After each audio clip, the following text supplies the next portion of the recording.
everybody, Karen Roby here with Chris Matizjik for ZDNet, and kind of a fun conversation here among all the doom and gloom. Chris, it's nice to talk about the different ways we are adjusting and living with this new normal. And life goes on, right? We still have birthdays. We're still trying to celebrate graduations, just doing it in a different way.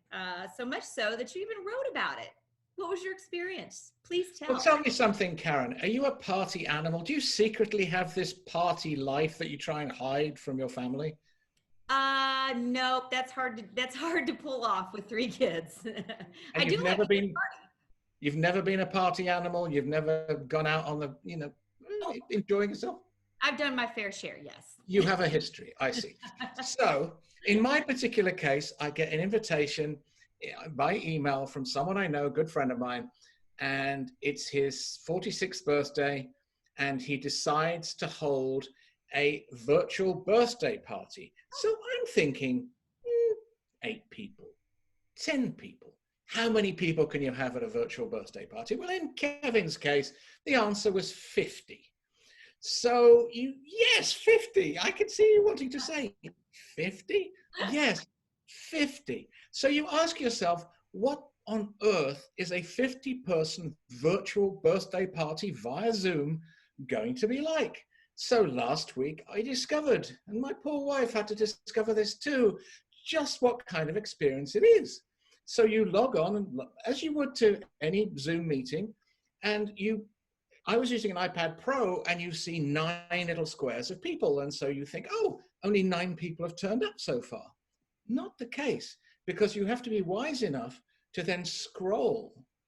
And there are blocks of 9 people all sitting there, mostly on their couches or in their offices, staring at the screen, like pointing that way, or pointing that way, or just staring. Some are in couples. It looked like those couples, some of them, weren't entirely happy, I have to say. They were not sitting close together. I don't believe they were practicing social distancing as much as they were practicing, I'm really not sure I want to be with you for this much longer, because it's been a while now. However, when you think about it, which of course I don't before walking into these things, you can't, as a normal party, have several conversations going on at once. There is only one conversation. It's chaos. So my friend Kevin and his husband Donald thought about this. They decided to provide what might loosely be termed as entertainment. Now, entertainment, we all have different ideas of what entertainment is, right? In their case, they first of all organized a master of ceremonies.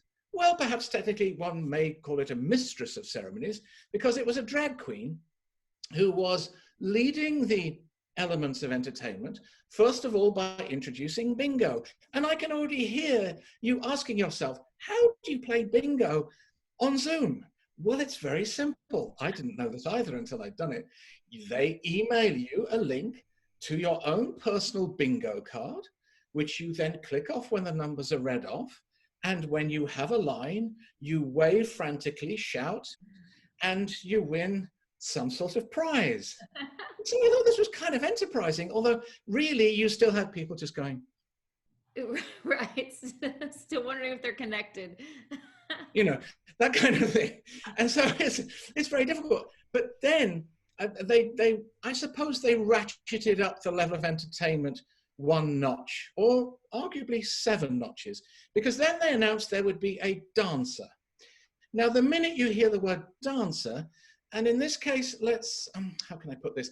It was a rather muscular male dancer who, during the performance, began to remove 1 or 2 items of clothing, which of course appealed to, I suppose, many of the party goers, if that's the right word, present, even though they were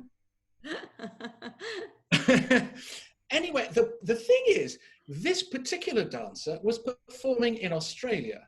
So it shows you the breadth of the glory of a Zoom party. You couldn't normally have a performer from Australia, but here we were watching this extraordinary performer be very enthusiastic, dancing to, among other things, Gloria Gaynor's I Will Survive Oh, at 11:42 a.m. his time. So I'm trying to imagine what his neighbors must have been thinking when this music is blaring from his clearly quite small apartment. And at the moment where Gloria sang, "Walk out the door," he literally walked out the door of his apartment. And we're all sitting there going, what on earth? This is a form of party. And at this point, it was when we began to realize that you could sort of communicate with other partygoers via Zoom chat. that, of course. So suddenly these messages began to appear on the screen, some of them a little racier than others, about how his performance was occasionally life-affirming, I thought, for a few, that people seemed to enjoy it. And then, of course, people wanted to tip him. How do you tip someone who's dancing for you in Australia, Karen? What do you think? Venmo him. You see, you're so au fait with these things. It never crossed my mind. My wife immediately asked for his Venmo details, and there she was Venmoing him a certain number of dollars, which of course she'd have preferred to slip one by one inside his extremely tight shorts, Right. but needs must, and you can only do so much. But it did show, I've got to say, it did show a lot of the limitations that we're living under right now. Not being able to have conversations, people sitting, clearly attempting to be as jolly as they could in these bizarre circumstances. So it's a little like a Zoom business meeting, but arguably even more troubling. Yeah, I'd say.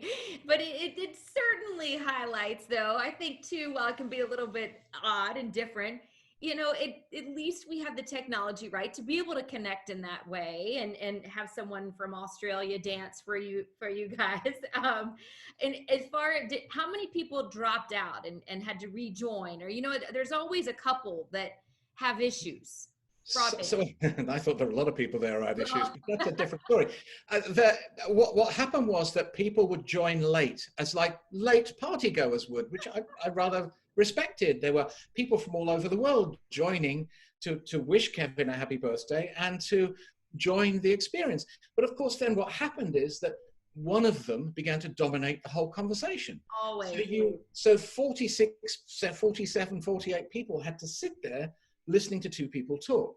Mm-hmm. And you couldn't really interpolate very easily. So it was a peculiar experience, and peculiarly enjoyable in some senses, but intensely frustrating in others. Oh, I'm sure. I have found the most frustrating thing to be when people don't mute, and so their background noise, kids are in the background or dogs are barking, and that just takes over everything. It's so loud and they don't know how to mute or can't find it. But with 50 people, that would be really tough.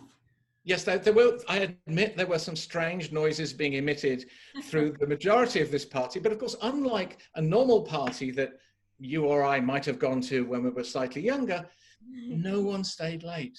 Yeah. Everyone left at the appointed time when the party ended, 2 hours after it started. Everyone waved goodbye. All the squares began to disappear on Zoom.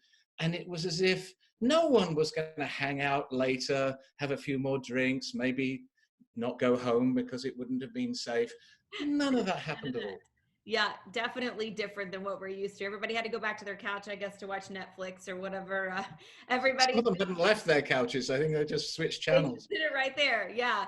It's definitely interesting. We've seen a lot of the drive-by parade birthdays, the waving, and obviously now learning about that you can have a birthday party on Zoom with up to 50 people or I guess more.